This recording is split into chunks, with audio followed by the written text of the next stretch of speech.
If you know me, then you know that online courses have completely transformed my life. Not just taking them, but creating them. The truth is, you already have knowledge that could help someone else, and an online course could be your ticket to more time, more freedom, more money, and impact. If you've been wanting to create and sell your own online course, then listen up. I want to tell you about my friend Amy Porterfield and invite you to join us. Amy's not just a course creation expert, she's one of my best friends, and she was my first mentor. She made the whole online course thing feel possible for me, and now I want you to have the same experience. Starting on September 11th, Amy is kicking off Course Confident, a live digital course creation bootcamp. Inside the bootcamp, you'll nail down your digital course idea, even if you don't currently have one. You'll learn how to price it, and you'll learn how to build an audience that's ready to enroll when you're ready to launch. You'll also join an exclusive community that you can learn alongside of in the process. There is no one I trust more to guide you through this process than Amy Porterfield. So join the bootcamp now at jennakutcher.com/bootcamp. And here's the best part. When you join through my link, I'll give you free access to Insta Essentials. That's 2 months of done-for-you Instagram strategy, expert insights, and a toolkit to help you show up and convert. Valued at $49, absolutely free when you join. Head to jennakutcher.com/bootcamp to join Amy's bootcamp and create your online course today.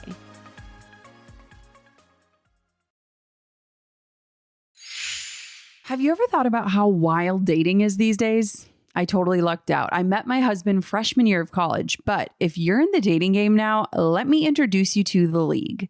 The League is a premium dating platform that puts quality before quantity. If you're busy, ambitious, and tired of swiping through an endless stream of filtered faces, then it is perfect for you. A few months ago, I interviewed Amanda Bradford, the founder and the CEO of The League, and I had such a fun time talking to her about the app and how unique it is. First, not just anyone can join. You've got to apply and get accepted. So you'll be part of a highly engaged and safe community of like-minded, goal-oriented people like you. And instead of swiping endlessly, The League sends you personalized daily recommendations of the most compatible matches. It's like having a personal dating assistant. The League isn't for casual flings or social climbers. It's for genuine folks with big dreams, career goals, and a real drive to find a meaningful long-term relationship. If you're ready to ditch dating frustration and aim higher, download The League and apply today. Message #GoalDigger to your in-app concierge to jump to the front of the line.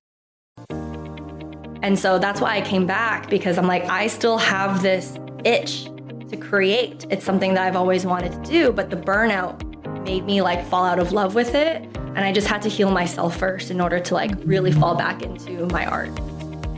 I'm Jenna Kutcher, your host of the Goal Digger podcast. I escaped the corporate world at the age of 23 with nothing more than a $300 camera from Craigslist and a dream. Now I'm running a 7-figure online business that feels even better than it looks, all from my house in small town Minnesota with my family. Here, we value time as our currency. We mix the woo and the work, and we are in the pursuit of building businesses that give us the freedom to live lives that we love. I've always loved turning big goals into reality, and I'm here to help you do the same. This isn't just a peek behind the curtain. Come along with me and my guests as we tear the whole curtain down. Every week, we tackle practical, no-fluff marketing strategies and host honest discussions on what works and what doesn't. Join me and my expert guests for actionable insights to help you grow your dream business with confidence. Pull up a seat and get ready to be challenged, inspired, and empowered. This is the Goal Digger Podcast. One of the things I love most about our community is how we always keep it real about the highs and the lows of entrepreneurship. Today's guest embodies a spirit in such a profound way. Imagine building a multiple 7-figure online business only to step away from it all for a full year to reclaim your health and your sense of self. It is a bold move that takes immense courage, and it's a journey that I think will deeply resonate with you as much as it did with me. My guest today, Vanessa Lau, is a creator and entrepreneur on a mission to inspire business owners and creators to lead more authentic and fulfilling lives. Last year, she took a step back to reset, and in doing so, she redefined what success means to her. Vanessa's story is a powerful reminder that sometimes the bravest thing you can do is take a break. Now, with renewed passion and insight, she empowers fellow entrepreneurs and creators to discover their unique paths to success, rather than following the conventional advice of scaling relentlessly and hustling nonstop. Through her newsletter, The Creator Journal, and her YouTube channel with over 800,000 subscribers, Vanessa shares practical advice and personal stories to help others overcome challenges and thrive in their journeys. Today, Vanessa and I are chatting about the common traps in business and how these led to her dissolving her business for a full year, how to follow your intuition if you find yourself in need of a break. And she also shares her key lessons she learned about health, relationships, and most importantly, herself when she stripped away business from her identity and the changes that she's made in her business this time around to avoid making the same mistakes that led her to burnout in the first place. This conversation is about to leave you feeling inspired and empowered to protect your peace. I cannot wait for you to hear Vanessa's insights about redefining success. So without further ado, Vanessa, welcome to the Goal Digger Podcast. Super quick question. How many tabs do you have open right now? Like, actually go to your browser and check.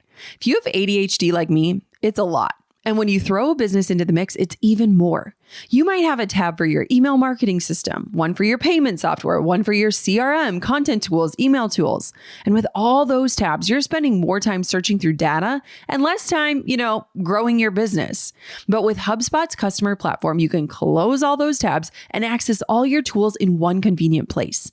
With HubSpot, you'll get everyone's eyes on the same work, boost data analysis with AI, optimize workflows for marketing, improve pipeline management for sales, and keep track of every customer question, big or small. So close those tabs. It's business growing time. Visit HubSpot.com to get started today. That's HubSpot.com.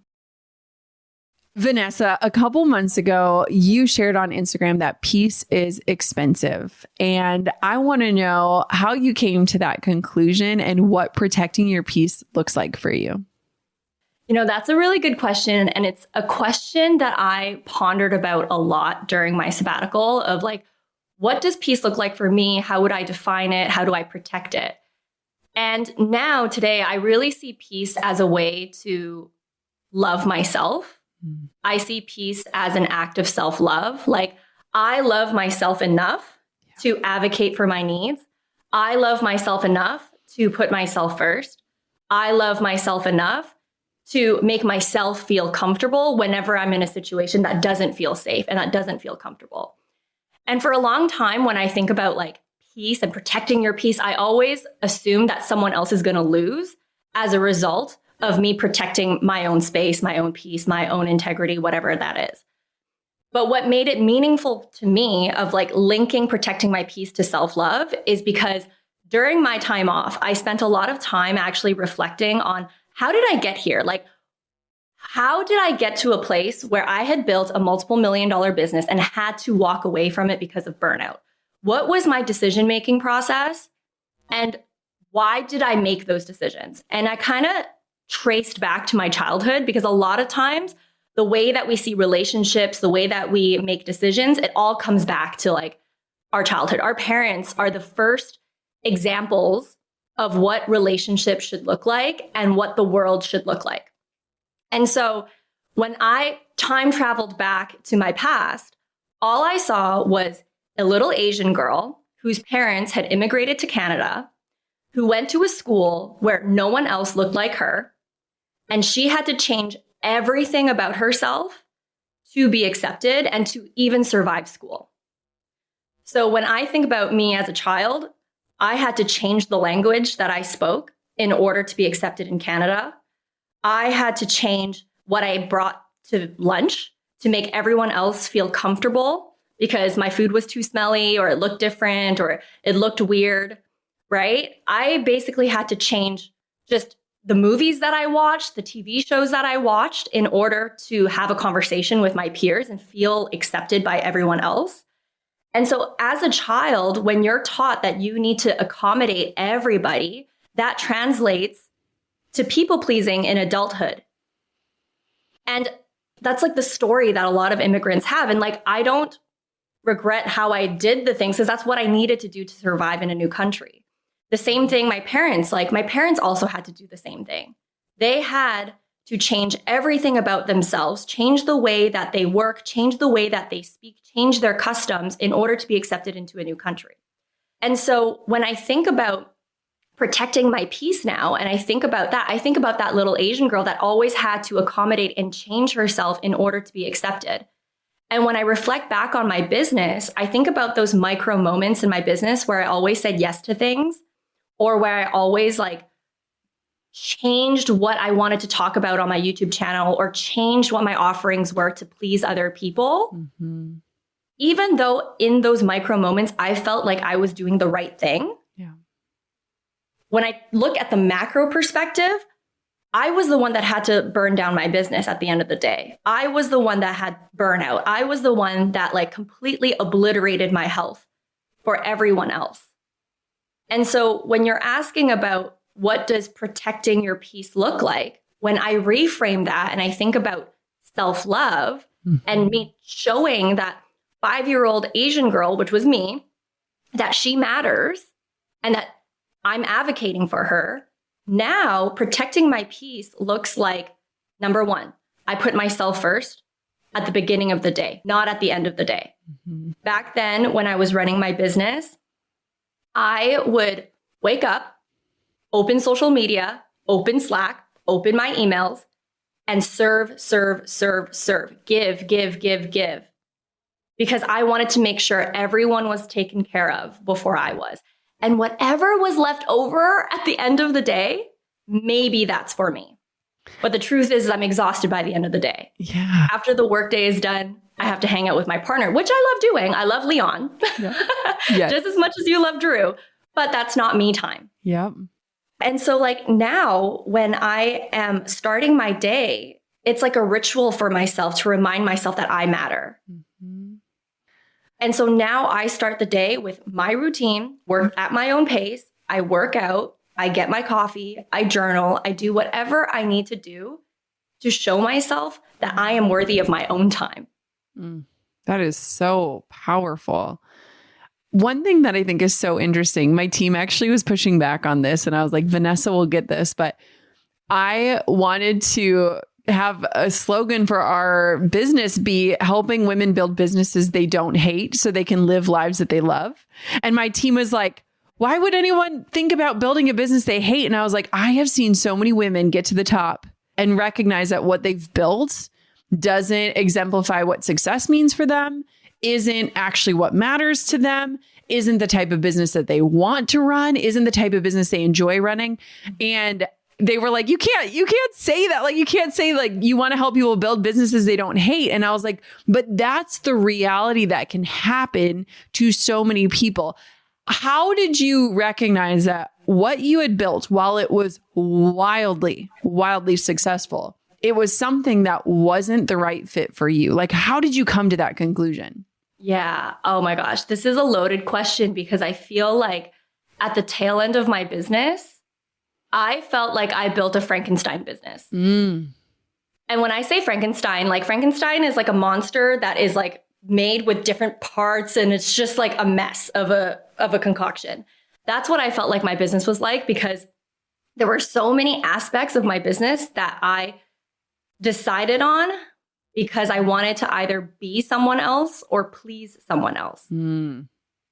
So when I look back at like, why do I hate what I've built? Is because number one, the great thing about being successful or like having your first dose of business success is you get to meet successful people. Yeah. But then it's also a curse that you get to meet successful people. Right. Because you get like invited to, like earlier we were talking about masterminds behind the scenes, right? Yeah. Like you get like an invitation to join these exclusive groups of other entrepreneurs. You get your ticket to speak on a stage and meet other speakers. You get your ticket to like be on these amazing podcasts and meet like incredible entrepreneurs. But what I have found is that the more successful people that I met, the more I felt like what I built just wasn't enough. I felt like ashamed that I was only doing $3 million a year because someone else over here is doing double what I'm doing, or someone else over there is suddenly launching software and like entering a whole different market. And I'm just like, oh, like I am so embarrassed by what I've built. And now I feel like I need to do more and I need to add more to my business in order to feel like I'm on the same level. And now looking back, I just want to like slap myself silly that I was ashamed of doing $200,000 a month. And so when I was in those moments, like, and adding more and more to my business, I realized that this wasn't even something that I even wanted to do. I just wanted to be like everyone else with this like type of business model. At the time, everyone that was doing more than me and my peers that were doing more than me, the common thread was they had a mastermind. And I was like, all right, great. That's the key for me to double my business. I'm going to launch a mastermind. But then I fell into this like second problem where I didn't think through that decision. Yeah. And a lot of my business was like that. Like I didn't think through a lot of my decisions because I was just always in a rush. And social media makes you feel like you got to have a highlight to show everyone like ASAP Rocky, right? But anyways, yeah, like I had the mastermind, I launched it. But then what I didn't realize with the mastermind was the pressure of like working with high ticket clients and the expectation of that I put on myself. And so the people pleaser in me back then, because again, I've always wanted to accommodate to survive, because that's what I learned from the immigrant mindset is if you want to be accepted, if you want to be loved, if you want to have this, you need to change everything. You need to like just give. I then decided, you know what, in order for people to see value in this mastermind, I got to do events, like in-person events. So I told people that's what they could expect. And then suddenly I became an event planner. And then suddenly I got the bill for the event. You know what the most expensive events are?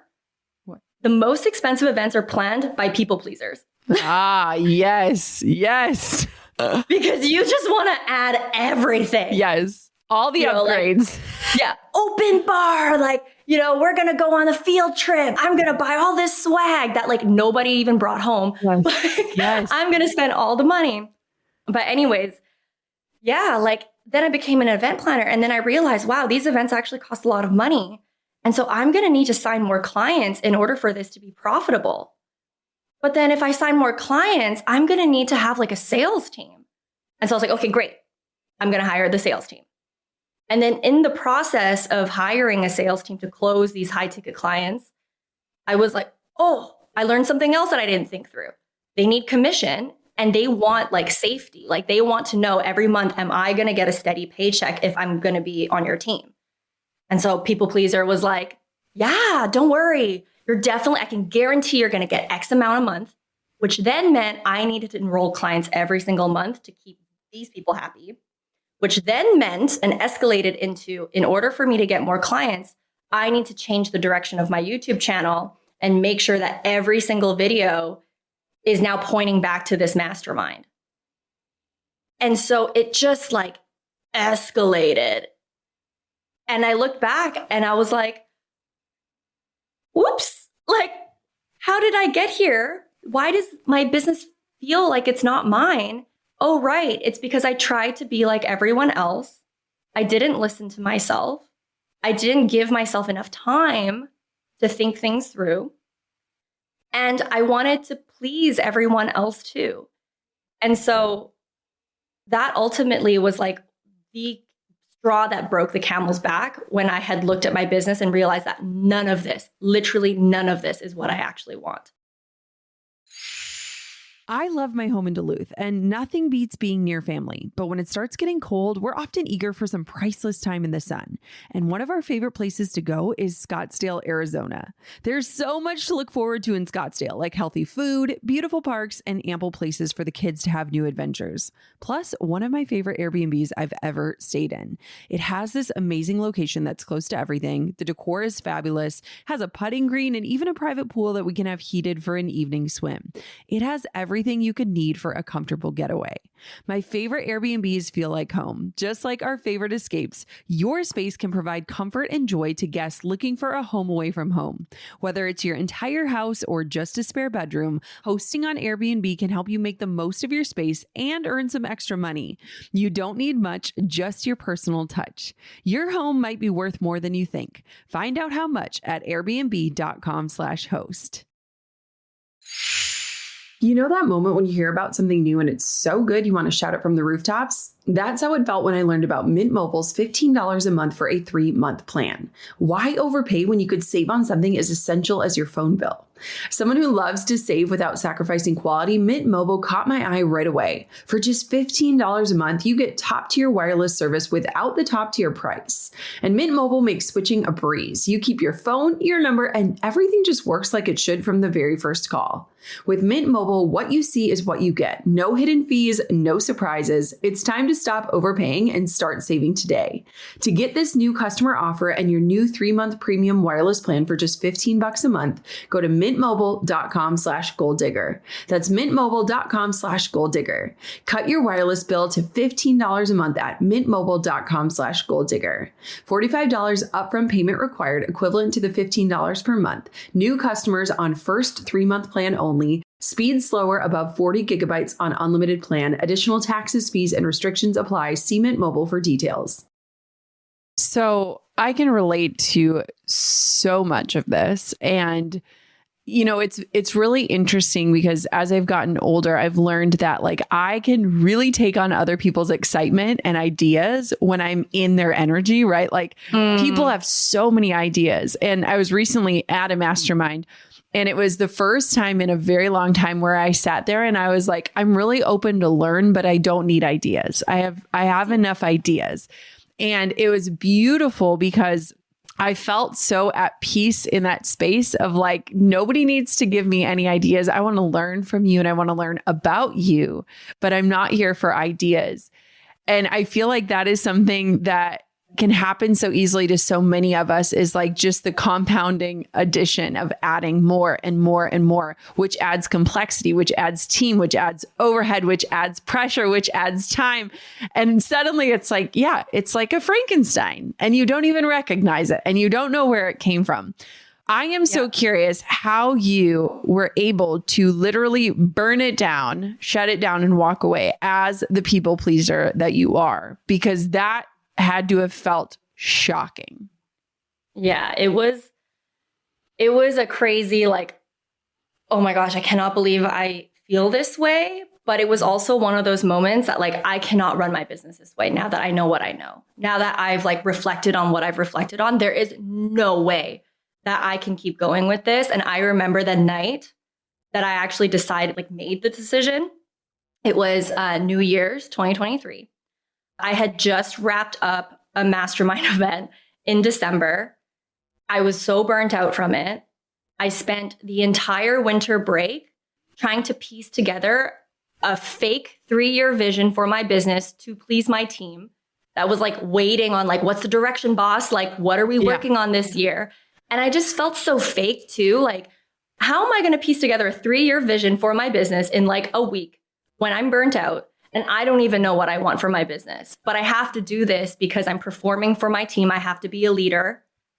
And I'm afraid to show them and tell them, I actually don't really know what's going on. Sorry. We're going to have to figure out what you're working on, maybe later. And then I had just come back from that. And then on top of that, I still owed a lot of clients videos and lessons and, things for the mastermind. And at the same time, I had my content team pinging me, being like, hey, what are we doing for the YouTube channel? I allotted all these hours for you. Where's the videos? Even talking about it right now, puts me back in that pressure cooker of there are so many people that rely on me and I am only one person and I cannot breathe. And I was at my desk. It was a Saturday evening, working on a weekend, trying to catch my breath, trying to figure out what is the most important thing I need to do, because everything was just connected to each other. And I almost time traveled into the future to figure out how do I solve this? I time traveled and I was okay, if I keep going the way that I'm going, and let's say I do meet all of my deadlines, the first possibility is I'm going to end up in the hospital because I already feel like I'm dying. Okay, so not a great option. Second option is I try my best to do everything that I've promised for everyone. But at some point, this is going to compromise my integrity. At some point in the future, I'm going to need to cut corners, which is not what I'm all about. At some point, something's got to give. I can see a future where I'm not even going to make original content. I'm just going to look at what everyone else is doing and be like, you know what? That's a great content idea. I'm just going to do exactly that because I do not have time to even think about an original thought because I'm trying to hold my business in place and please everyone else.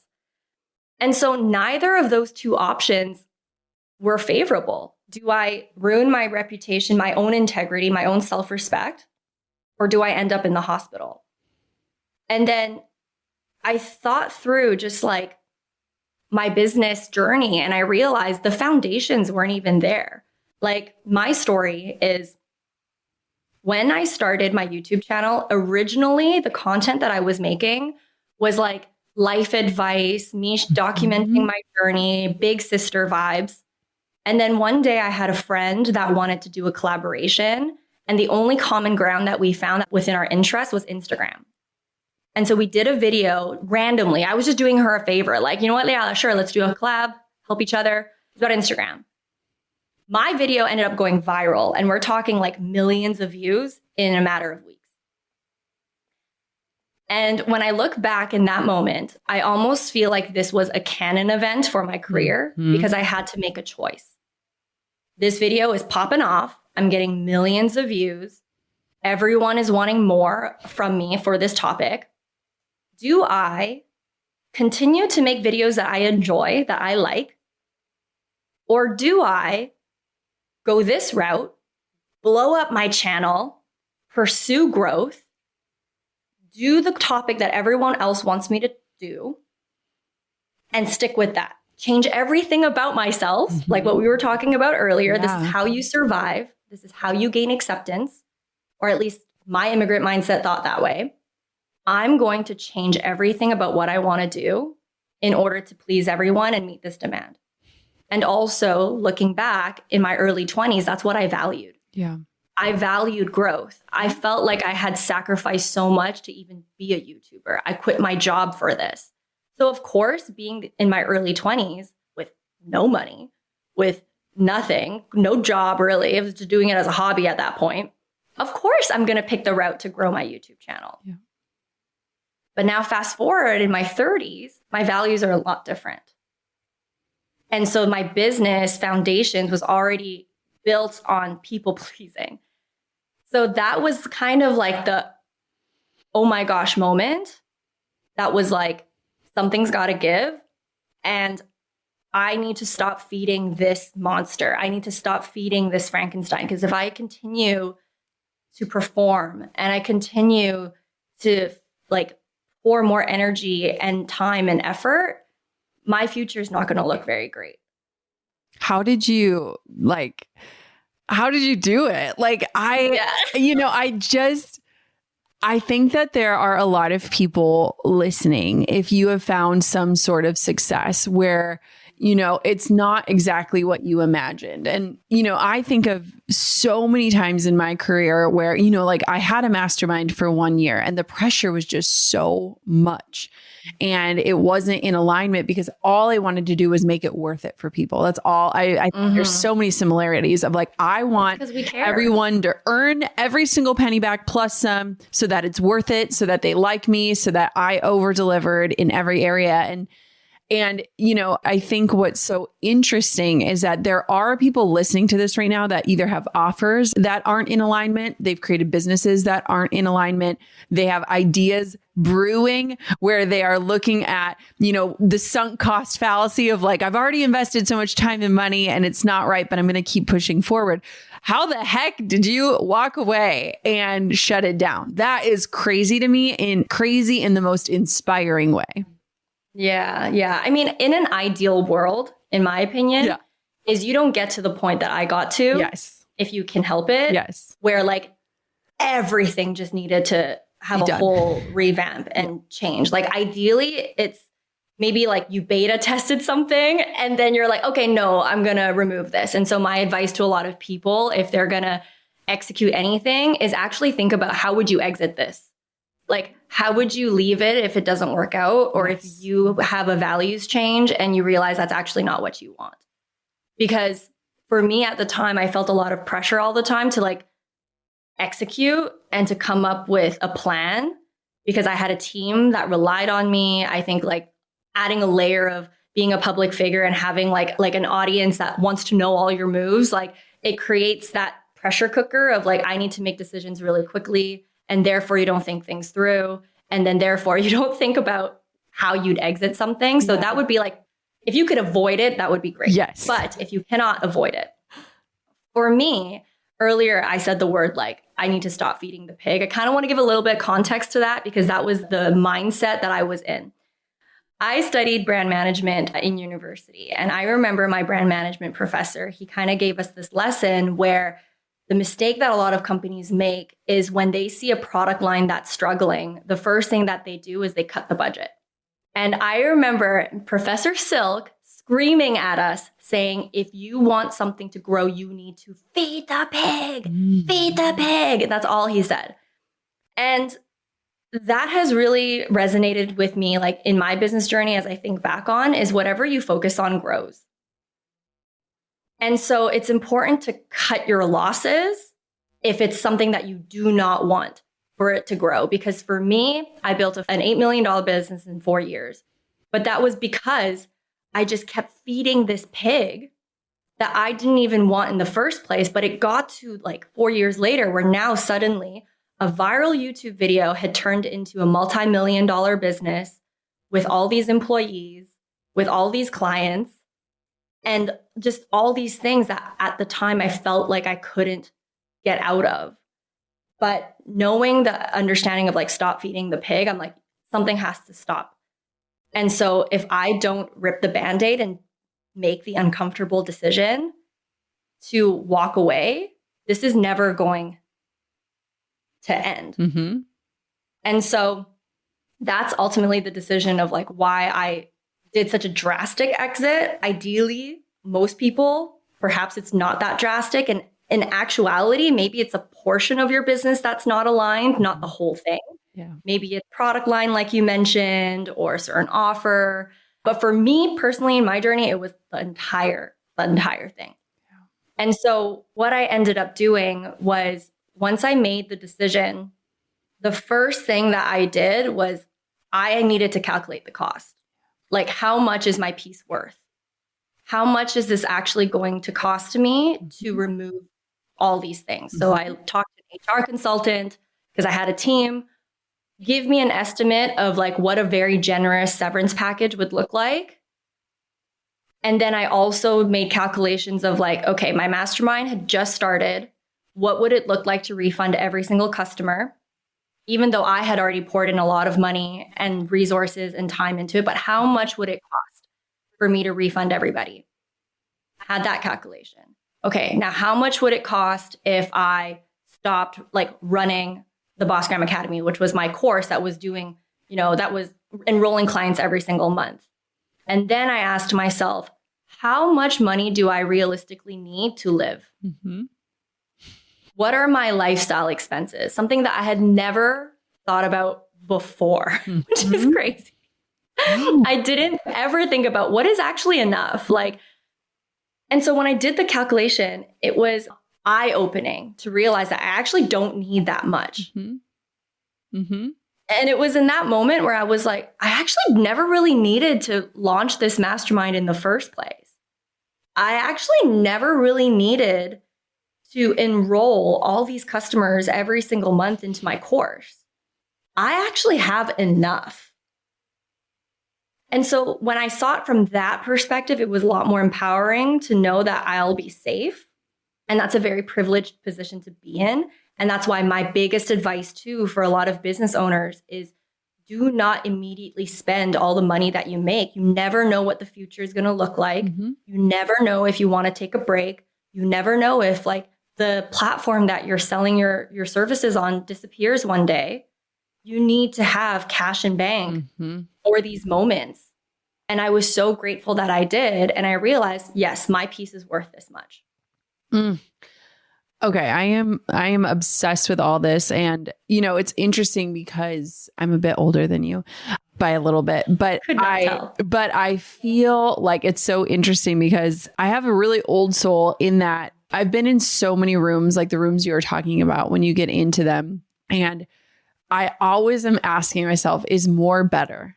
Is more better? Because I think that that is such a good question. And when you don't know your enough point and your safety point, more is always appealing, right? It always sounds so good. It always sounds so great. And I have sat down with so many peers in our industry who have bigger businesses and make more money, who say, oh, I would do anything to go back to a team of 10, or, oh, I would die to be able to like take summers off, or things like that. And it's so interesting. And I'll never forget coming home from a mastermind where like I was meeting my heroes, right? And Drew and I are sitting on the floor in front of the TV watching like Bravo, eating like terrible takeout sushi from Minnesota. And he said, how was it? And I said, I'm not the richest person in the room, but I'm the happiest. And that is the metric that I've always tried to enter those rooms. Not that happiness is a contest, but that like peace and happiness to me is like the metric of success. But how did you get there? Like, I'm so curious if I could ask you a question of course. back too. I think like, yeah, because I see you, like I've obviously followed you for a long time. You were a big part of my personal journey of why I quit. And I've seen your Instagram. I've seen you like, rubbing shoulders with really powerful, like big people in the space, right?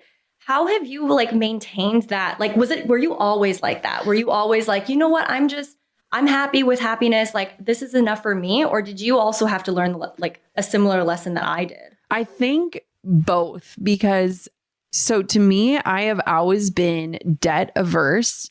And so we have been so lucky to like, as I've earned money, we've been able to pay cash for everything. I don't ever want to owe anyone anything, because to me, that feels like the opposite of the freedom that I crave, especially as an entrepreneur.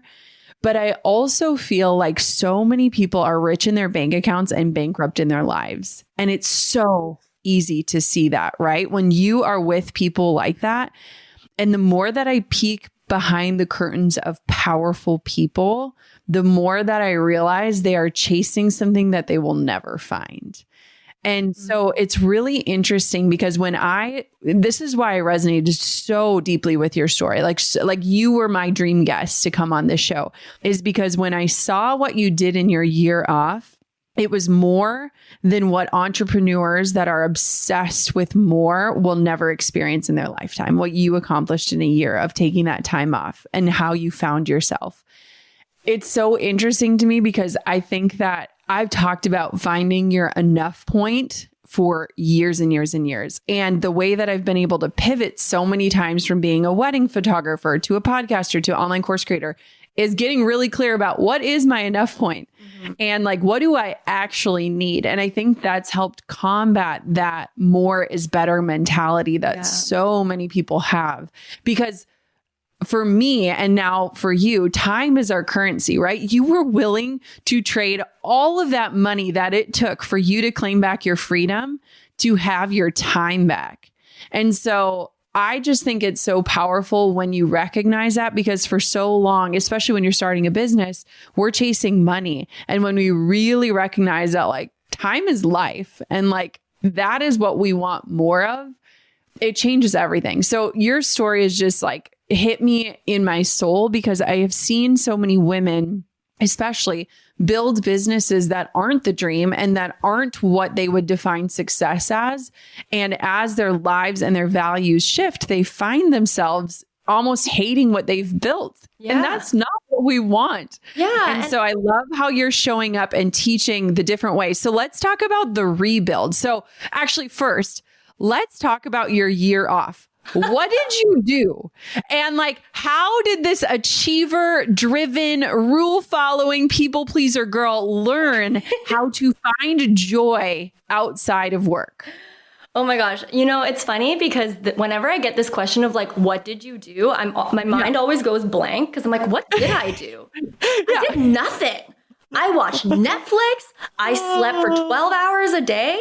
And I used to be ashamed of that story of like, I didn't do anything. Like, people think like, oh, you probably went on this like eat, pray, love. And you know, you probably did a lot, like use that time to personally improve yourself. I'm like, no, I rested because that is what my body needed. So in doing that, I learned a lot about health though. So What I learned about health was I did not realize how much stress my body was actually carrying for years. For years and years and years, my body had been trained to manage a certain level of stress out of survival, right?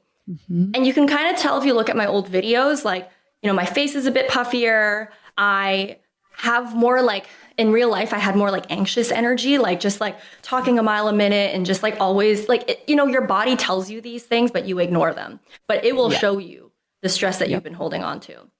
And so when I finally took that break, the sabbatical, and like released everything, my body, I needed to sleep 12 hours a day for like half of my sabbatical, because that was the amount of sleep debt that I had accumulated for years. And I also got really sick a lot of the times during my sabbatical, because it almost felt like my body was purging and releasing all of the stress and all of the tension and all of the things that I had accumulated for years.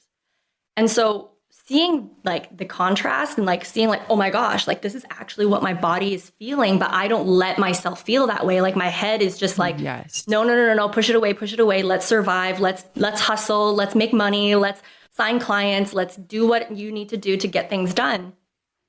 I realized that this is the result of not taking enough breaks in general. Because if you, let's say, actually took your weekends as weekends, or maybe took a week off every month, I don't think that you'd be in a position that I was, where for half a year, I was sleeping for 12 hours a day and could not move and was sick.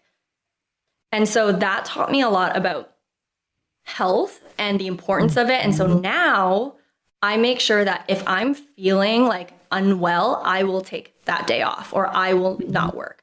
And the sabbatical was so great because it gave me evidence that taking breaks is a good thing. Like, I realized that I never created enough evidence for myself that taking a break and saying no was actually a safe thing to do. Before, I would think, if I take a break, I'm going to lose everything. If I say no, this opportunity will never come on my lap again, because that's the immigrant mindset, that you are just so grateful that someone noticed you and that you are so grateful that like this opportunity came and you better take advantage of it because you'll never get it again. And that's like something that my parents always kind of instilled in me, because they were immigrants. And they're just grateful to be in this country, right?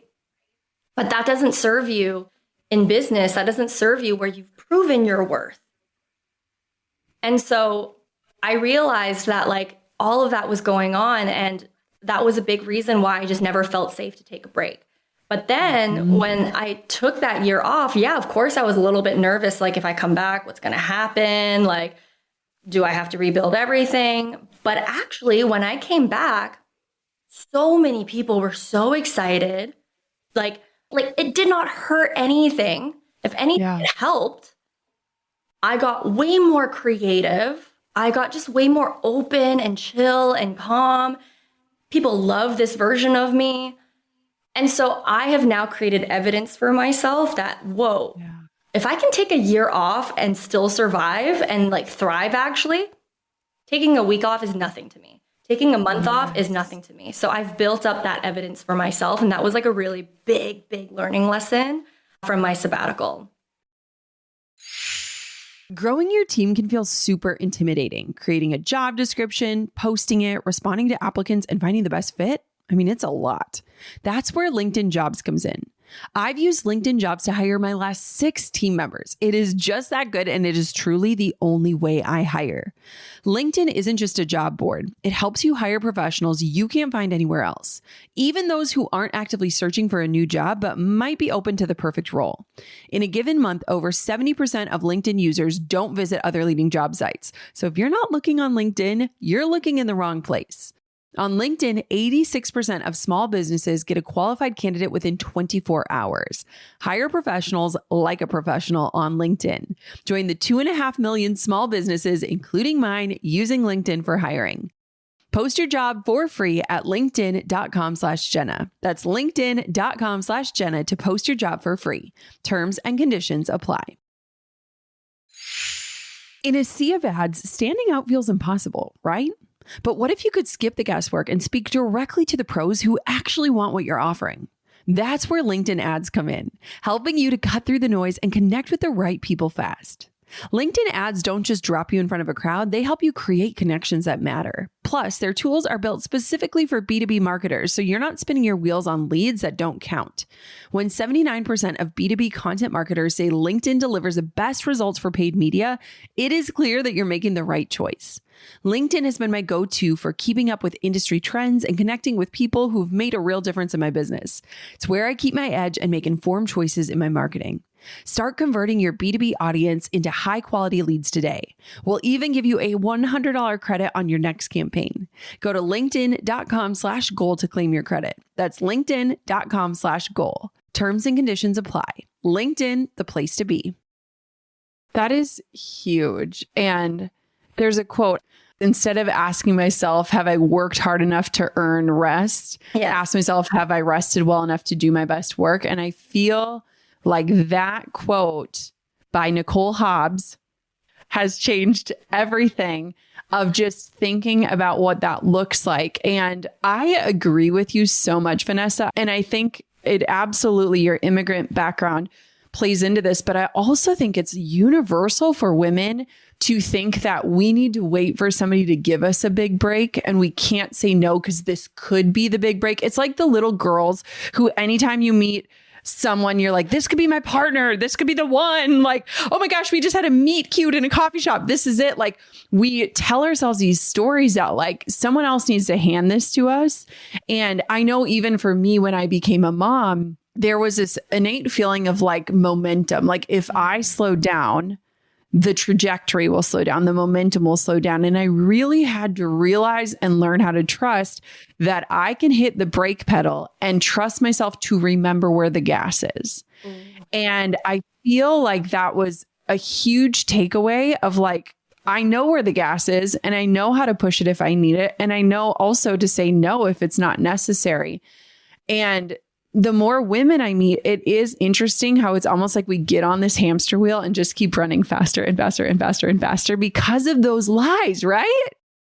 I feel like I love what you said. And I also feel like grateful to be able to share my story because, you know, at the same time of us being so afraid to slow down and thinking that it's going to hurt us and our business, I am also an example of what it looks like to do things like a mile a minute and then still get a bad result, which is I'm unhealthy. I feel like I'm dying. And I had to refund everybody. I had to just do this whole public thing in front of the whole internet of me showing that I cannot keep up with the business that I build. So, you know, in either spectrum, you lose. Yes. Yes. Okay. So let's talk about how people can win, because one of the things that I have loved about your comeback and something that I just admire so much is your authenticity and your ability to redefine success and say, hey, what I was doing in the past was authentic to me then. However, it is no longer aligned. And I think one of the hardest things is as we learn, sometimes we look back at our old selves and we're like, you got it wrong, girl. You got it wrong. And that can be really humbling because in those moments we thought we were right. Mm-hmm. And so what made you come back and like, how have you approached this re-entry with the new lens, the new idea, the new foundation? Yeah, that's a great question. I think it's important not to shame ourselves because I shamed myself for a while of like, oh, I suck. Like I made such bad decisions. Like, why did I do that? Like, I'm such an idiot. Like just that self-talk is just so toxic. I realized like I still honor my my 20-year-old self that made those decisions because genuinely at the time, that's what I valued. And I think if anyone takes anything from listening to this story and our conversation is slow down enough so that you can be in tune with whether or not your values have changed and give yourself enough space to readjust certain parts of the business that do not meet those values anymore. I think we keep thinking that we are going to be the same person for the rest of our lives and have the same ambitions.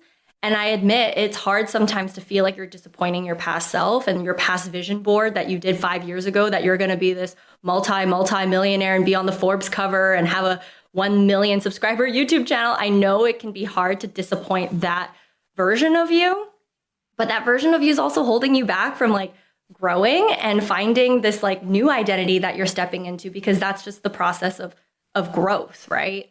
And so that's something that I feel is really important to say from the get-go. For me, I realized that I wanted to come back because my partner, Leon, he actually asked me the question of, okay, imagine you have all the money in the world. What would you be doing? And I'm like, honestly, I would do the same thing that I was doing before, but just differently. Yeah. And I learned that I had the best job in the world. This was my dream job, to make videos, to write, to express my thoughts, to connect with other people. All of that was actually what I've always wanted in a career. But I was just in the wrong team. I was in the wrong department. I was in the wrong company. It's the same thing as like loving your role, loving the activities that you do, but being in the wrong company culture, or being in the, like, having the wrong manager, or you know what I mean? And so it didn't necessarily need me to be like, I'm going to go back to a 9 to 5, or I'm going to do a complete career switch. It was recognizing I actually have the power to change the narrative a little bit and change the environment. And I'm so grateful now because I'm almost like rebuilding my business with a new set of values that I now recognize, and also like business wisdom that I accumulated in my 20s. Yeah. And so I want to share some like switches that I've done just to allow people to kind of feel the difference. So yes. Number one, back then, I think because I built my business in my 20s, like your 20s is your first decade of being an adult. Yep. And I remember in my 20s, the energy was always like, oh my gosh, this is never going to happen again, or I'm in a rush, or I need to figure all these things out like ASAP, right? And I think that led me to rush through decisions a lot because I always felt like if I didn't figure it out in time, then I would be a failure. Yep. But now, like looking back at that decade, I'm like, I figured out everything just fine. And whenever I thought that I was never going to figure something out, I ended up doing that. And now going into my 30s and building this business, I now have that wisdom of patience. Yeah. And that's really beautiful because now I'm like, I'm not in a rush to launch something. I'm not in a rush to like figure out the direction of my channel. That is all going to fall into place as I just authentically share my journey, my lessons, what feels right in the moment. And one thing I also learned about myself that I think is very important to share with other people is I recognize that even though I was an entrepreneur, I was still an employee. I had an employee mindset through and through. And what I mean by employee mindset is we have been conditioned ever since the Industrial Revolution to work for a monthly paycheck, right? And so when you feel pressure to make money every single month, you are going to rush decisions. You are going to accept things that you don't actually like or want to do, but because you want to make that monthly paycheck, you're just going to say yes to. And that leads you to saying yes to a lot of unaligned opportunities just for the sake of making money. So let's say you have a client and you're like, oh, but I'm not hitting my target this month. Then I'm just going to take on this client that's not an actual good fit because I want to feel safe in getting that monthly paycheck. Mm-hmm. And so, yeah, you're nodding. I feel like we've all been there. But now in this new season of me building my business, this new era that I'm in, I'm transitioning my mind from an employee mindset to an investor mindset. And how an investor thinks now, or at least how I think now is, well, I actually don't think I need to feel that pressure for a monthly paycheck. What if I took a month off to invest in my health, to invest in my creativity? And by taking that month off, I'm able to make my entire year's worth of income in just 1 week with a launch. What if? And that changed my perspective on the pace that I work now, because I have the previous experience that rushing doesn't help you with anything. And now trusting that I don't need to work for a monthly paycheck, I'm being patient and I'm being disciplined in waiting for that moment where I'm able to make everything I want that is enough in one go. Mm-hmm. And so that's kind of one of the really big shifts that I've really instilled in myself now in this new season of business. It's having that patience. Yeah. Oh, I love that. And I feel like I can feel the wisdom oozing out of you. Well, I had a year to think about this. So, you know. I mean, but it's so true. And it's so beautiful and honorable. And I think what's so exciting about your comeback and like why I'm just so obsessed with watching it unfold is you are literally just taking people on the journey, and it's going back to your roots, right? It's like you kind of killed the content factory. Even in one of the videos, you're like, I signed the sponsor and then all of a sudden I like got stuck trying to create the content and I just canceled the sponsor. That's not what I wanted to do. And I walked away from $200,000 worth of sponsorships because I was like, wait, I'm noticing this pattern again. Yes. I am chasing this monthly paycheck because these sponsors help me feel safe. Yes. But as a result, if I'm making content for other people that I don't even want to make, I'm taking time away from like me creating content that's going to attract the people I actually want to serve and sell to, or to like, you know, nurture. You know, you can't have everything. And so thank you for bringing that up, because I think that was also a moment where I had this aha moment of like, oh, actually, I'm going down the trap again. Yeah. Like I feel it. And I think what's so interesting too is that like, as you are an entrepreneur, for anybody listening, you are constantly learning and evolving, and you are constantly stepping back into the same traps, right? It's like anytime you think you've overcome something, the universe or God is going to give you an opportunity to be like, you sure? You sure? You got this? And I think that what's so beautiful is that like every time you're tested, you get stronger in that conviction and you get more clarity in what that is for you. And so it's just been so awesome to see your vulnerability and to see you be willing to step away to recalibrate. Was there ever a time where you thought, I'm not coming back? Like I'm done. You know, we call it a sabbatical, but back then, not gonna lie, I was like, I don't know if it's a sabbatical. Like, I don't know if I'm quitting, retiring, sabbaticaling. Like, I really did not know. But what I did know was, I think it was around, I want to say like month 9 of my sabbatical, now called a sabbatical. Yes. I was just so bored. Like, I was like, okay, I'm working out every day. I'm watching Netflix. I'm like walking outside with my dog. And like in the beginning was nice. And I was also traveling a lot. But it got to a place where I'm like, I am so bored. Like I can see why people say retirement is overrated, because I just missed having that like purpose. And I missed having that like, I'm going to wake up in the morning and like do stuff. And like, I feel like I'm doing something meaningful. And I feel like and so I really do see my recovery in stages. Like the first stage was absolutely just letting my body rest the way that it needed to, repairing some relationships that like I had neglected, because back then I felt like I spent more time with industry peers than I did my own friends and family, which really showed me like, whoa, this is not the way to do things, because now where I need people the most, the only people that are here for me are my friends and family that knew me before the business, right? Yeah. And then the next phase was like, okay, now I'm going to do everything that's on my bucket list. I'm going to travel. I went to so many places. And then I was like, okay, now what? Now what? Like, what is the meaning of this? And so that's why I came back, because I'm like, I still have this itch to create. It's something that I've always wanted to do, but the burnout made me like fall out of love with it. And I just had to heal myself first in order to like really fall back into my art.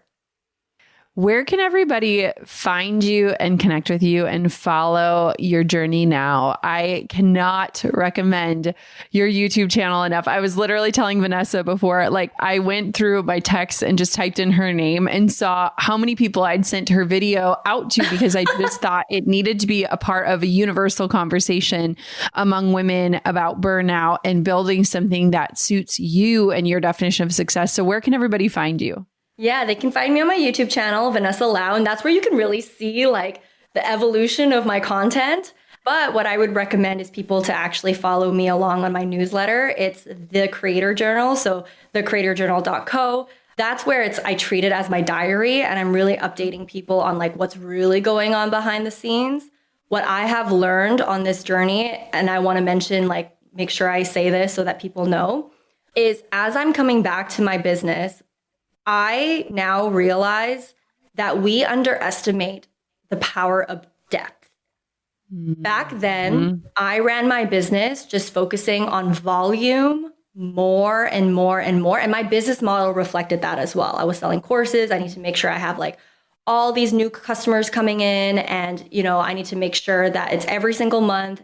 And so that put a lot of pressure on my YouTube channel to feel like every video needs to be selling something in order to get more customers.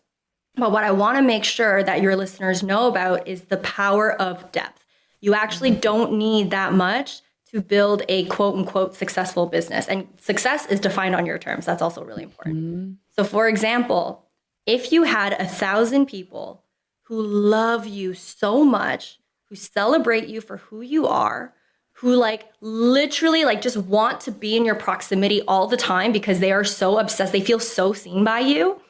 If 1,000 people were willing to pay $100 a month just to get support from you, that is $100,000 a month. That is a $1.2 million business just with 1,000 people. But the problem is a lot of us, we don't think $1.2 million is enough. We don't think $100,000 a month is enough. That's more than some people make in a year. And so when I thought about this and realizing, like, very similar to our conversation of like monetary, like I actually don't need that much money to like live a good life. I also realized I don't need that many subscribers or viewers. Like if they come into my community, I welcome them with open arms. But I actually don't need that much. And instead, I'm going to focus on nurturing the 1,000 people that like are ride or dies. And that's why I started my newsletter. It all links back to this. Don't worry. That's why I started my newsletter. In the beginning, I had 200,000 people on my email list. And when I came back, I let it all go. And I restarted my newsletter from scratch in order for me to build a tribe of people who love me for me, who are down to read the content that I write, who are down to like love me for who I am in this season right now. And it has felt so much better running my business and approaching my brand in this way. For those of you who resonate with my story, my newsletter is really where I pour into, really where I share where I'm at in my journey. And so I welcome everyone to subscribe and to read my newsletter at thecreatorjournal.co. Vanessa, you are amazing. Thank you. For all of our listeners, she has not really gone public with this story on anyone else's platform. So it just means so much to hear this from you and host this conversation. And just thank you for your willingness to go first in a lot of ways that a lot of women are watching. And it's just making such an impact.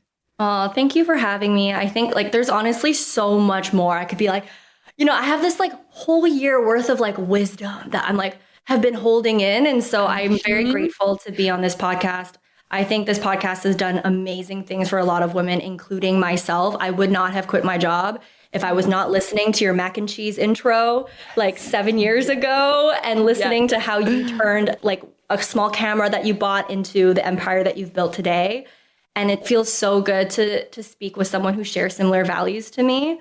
And so I really thank you for offering me this space. I think we'll just have to do a part 2. That's what I'm proposing. Oh, we absolutely need to. Amen. This was such a powerful interview for me because I've just been so inspired by Vanessa's boldness to take a step back and reevaluate, especially at such a young age. And my mission is to help you build a business that you don't hate so you can live a life that you love. That is as honest as I can get. And so watching her acknowledge and realize that while successful, it wasn't a business that fueled her, that she wanted to build her life around.